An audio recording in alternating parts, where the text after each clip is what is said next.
Hi friends, and welcome to our first Co-Play Monthly, inspired by Co-op Monthly from Co-op Bros. This is a more curated list where we talk about games we played recently and share new game announcements and updates that we're personally excited about.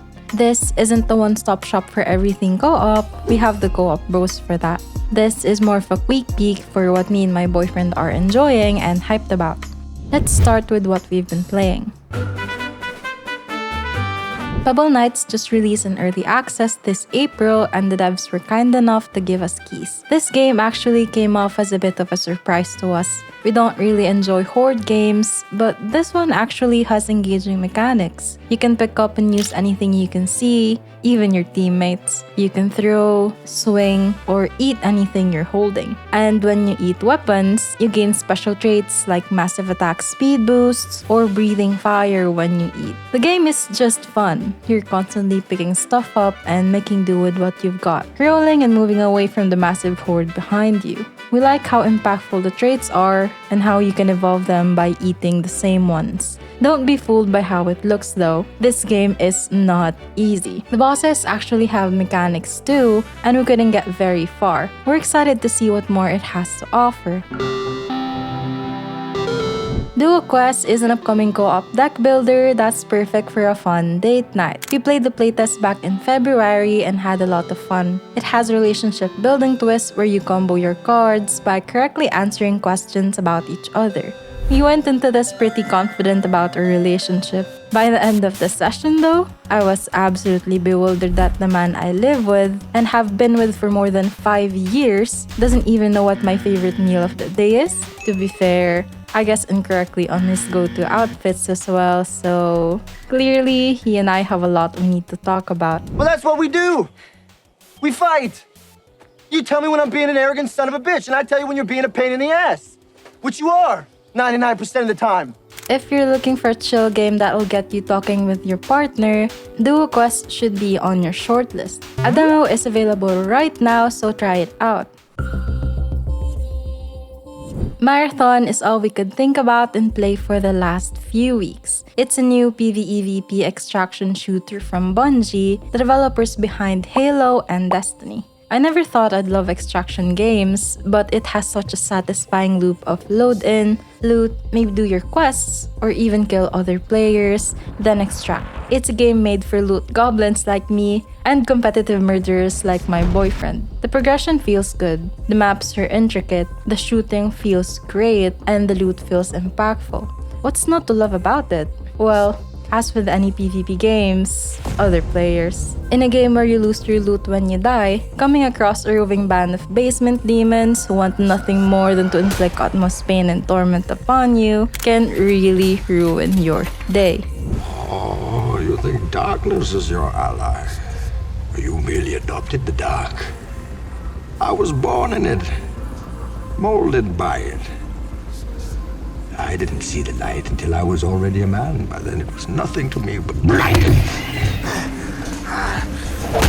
Unlike my boyfriend, I didn't grow up playing Counter-Strike or Quake. Marathon sometimes feels like you're picking flowers in a field and then all of a sudden a train comes out of nowhere and runs you over. It's that brutal. And the lows feel very low. My boyfriend isn't used to getting shit on either, so we've had bad days where we hated each other over this game. On the bright side, I've never felt more accomplished than wiping the entire lobby and then successfully opening a vault. So the highs are definitely here too. The shooting here also isn't mechanically demanding, and time to kill is low enough that it's more about positioning and tactics. This is probably the only PvP game where I can perform as good as my boyfriend. In a way, it's weirdly accessible. This game is hard to recommend, but if you find this interesting and you're fine with some awful gaming sessions, then you might like it.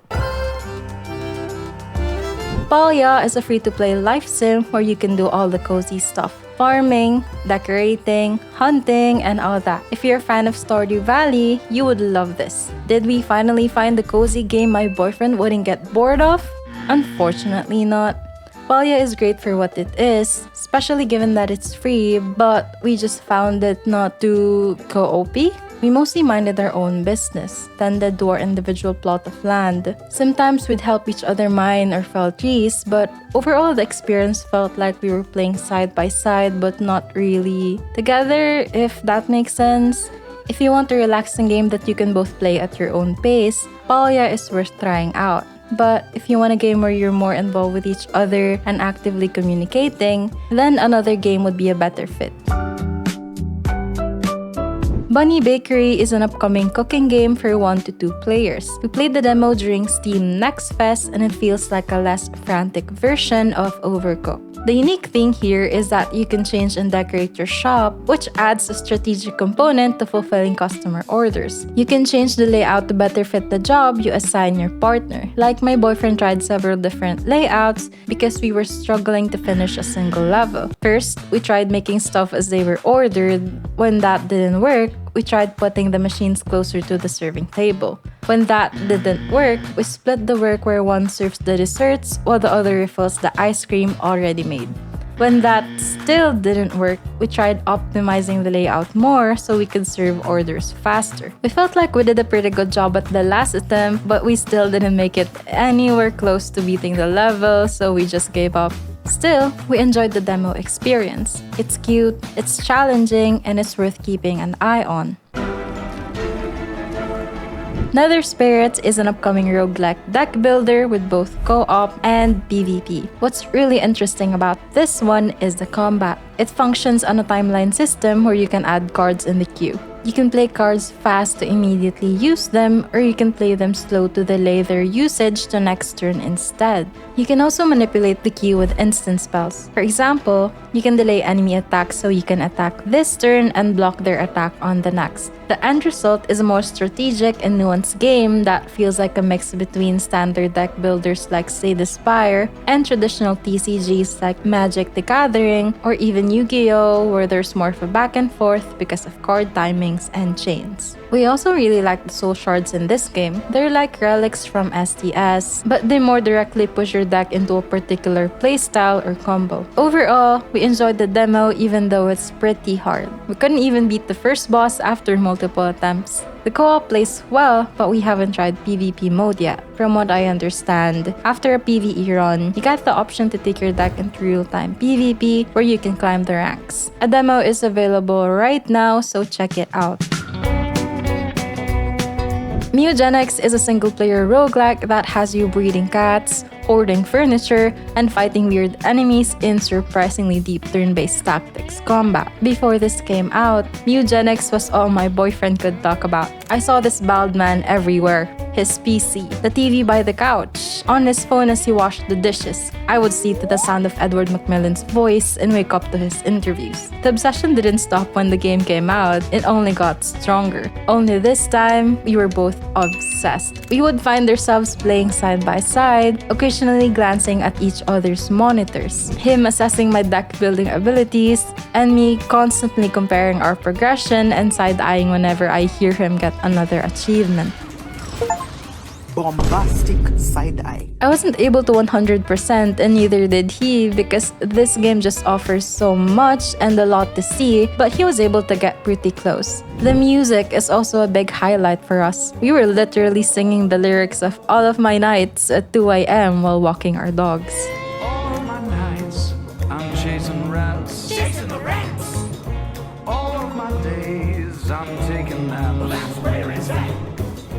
That's for all of the games we played. Now let's get into new games and updates. Far Far West just came out in early access and it's looking to be the latest indie darling, sporting 97% overwhelmingly positive reviews on Steam. People are comparing it to Helldivers 2 and Deep Rock Galactic, and while we can see why, it feels like its own thing entirely. This is a co-op shooter for 1 to 4 players where you load in, do a couple of objectives, kill the boss, then go back to your base to unlock new stuff, and do it all over again. If you're looking to just shoot things, sling spells, and have some dumb fun, Far Far West is just the thing. If you, however, wanted to sail the seas, have some quirky pirate fun building bases, fighting naval battles at sea, and soulslike combat on land while plundering sunken treasures of the sea, hold tight as Windrose just launched in early access. This is a new survival adventure playable in solo offline or online co-op with up to 8 players. People seem to be enjoying this one as it already sold over 1.5 million copies in just 2 weeks, and we're curious to see why. Personally, we'll hold off on playing until 1.0, but we'll be keeping a close eye on this one. Clay Entertainment just announced a new entry in the Don't Starve franchise, Don't Starve Elsewhere. It's looking like a proper evolution to Don't Starve Together, this time with elevation, the ability to wade through water and even swim, caves in the same shard, biomes with their own climates, and a new danger in the form of a thick fog that curses everything it touches. We've always dreamt of experiencing Don't Starve for the first time again, and Clay is giving us everything we could have ever asked for and more. Well, except maybe better combat, but still, we'll gladly take this. I mean, the lighting is great. The shadows look awesome, there are bosses, weird goats, and even big gothic houses and castles. No word on when this is coming yet, but it's been in development for several years, so hopefully we don't have to wait too long. Speaking of new entries in a franchise, Crema just announced Temtem Pioneers. This is an open-world co-op survival game with crafting, building, and real-time combat. It's more Palworld, less Pokemon. It's definitely a surprise considering Temtem was a turn-based RPG, but this looks fun too. It seems like Crema wants to draw in multiple crowds this time, catering to survival fans, creature collection fans, and action RPG fans. Features-wise, we're looking at over 200 Temtems with rare color variations and the option to mount some of them, instant switching between 3 Tems with their own combos and techniques in combat, bosses for each biome, day-night cycles, craftable gear, quest items, character customization, and even cooking. They're aiming for a full launch in 2028 with Kickstarter backers getting alpha access much earlier. Not a fan of that model, but oh well. Along with Don't Starve Elsewhere, Clay recently announced that Away Team is going to have co-op. Away Team is an upcoming spin-off of their space colony simulation game, Oxygen Not Included, which had players create self-sustaining colonies by managing oxygen, heat, water, food, and disease. Instead of an entire colony, this new game will have you playing as one of the duplicants, where you'll have to learn how to utilize alien resources in order to survive, like turning crystals into oxygen and generating light from goo. Gas, liquid, and heat is simulated in real time, so we'll probably have to solve many of the same problems we did in Oxygen Not Included, just in a brand new world. We're talking things like building energy generation plants and transferring the heat that comes off from that away from your base. I've never played Oni myself, but it's one of my boyfriend's favorite games, so I have high expectations for this. There's no release date for this yet, but playtests are well underway and you can sign up for them today. Crimson Moon is a new Souls-inspired action RPG with 2-player co-op. You play as a violent human angel half-breed called the Nephilim to slay your way in replayable missions through hordes of demons, undead, vampires, and boss encounters at the end of each run. Funny because that's what caught my attention when they mentioned that, because I loved the Mortal Instruments series as a kid. My boyfriend, on the other hand, couldn't care less about the lore. The Elden Ring style combat was enough for him to smash that wishlist button. If you love punishing action RPGs with a dark gothic aesthetic, this one is worth watching. It's aiming for a September release, and I'm really hoping it delivers. Lords of the Fallen 2 is officially on its way, an intense Souls-like action RPG with battles where every strike counts, thanks to a fast, fluid, and aggressive combat system. The latest gameplay reveal is packed with brutal finishers, heavy gore slashing action, perfectly timed parries, and towering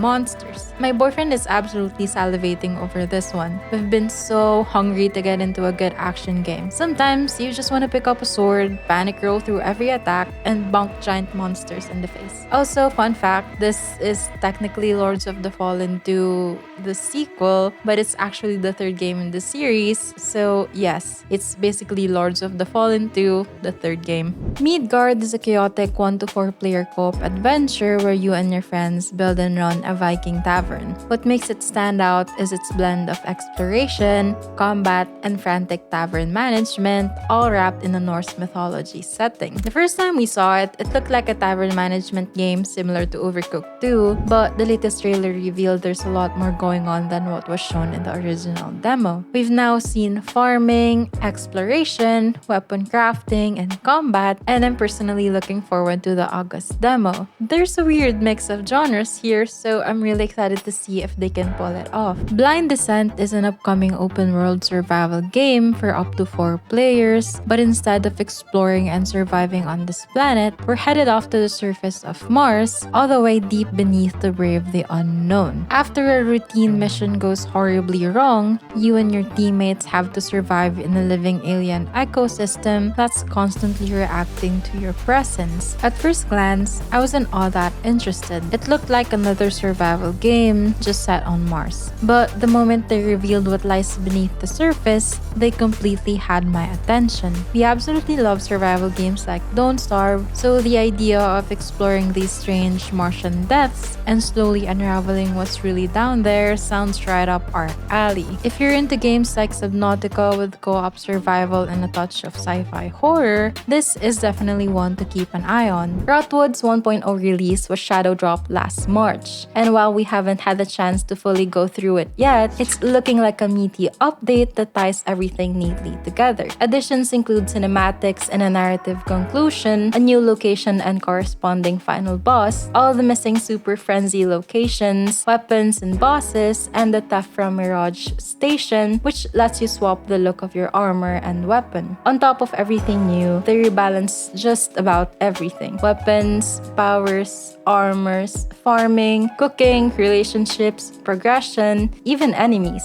If you have any interest in the game, now is the best time to hop in. Another update that we're really paying attention to is Enshrouded and its update 8, which released just this April 21st. They added heavy attacks, special abilities, and updated attack chains to the weapons, and added iframes to the dodge roll to make combat feel better. Skill trees were also reworked to offer more ways to optimize builds and easier access to skills that people want. Armor, shields, and rings are now upgradable, and they introduced item perks and added some new ones too. They also added the ability to share player worlds to let the community see all the wonderful builds that players have made. These are just broad strokes. There's a whole lot more that the latest update has changed. What's really exciting for us is that Update 8 is the last major update before this game's 1.0 release, which will include our long-awaited optimization improvements. We can't wait to go back to Enshrouded again once that's out. Raiders of Blackveil is an indie multiplayer roguelite ARPG with extraction mechanics. They just received its first major post-early access update, the Gulag update, adding a brand new biome, champion talents, the new Perk Plus system, new items, an offline mode, major balance changes, and much more. We're especially excited to dive into the revamped perk system and the new MOBA-inspired action abilities, so if you've been waiting for a reason to jump in, now is a great time. And if you're wondering whether this game is for you,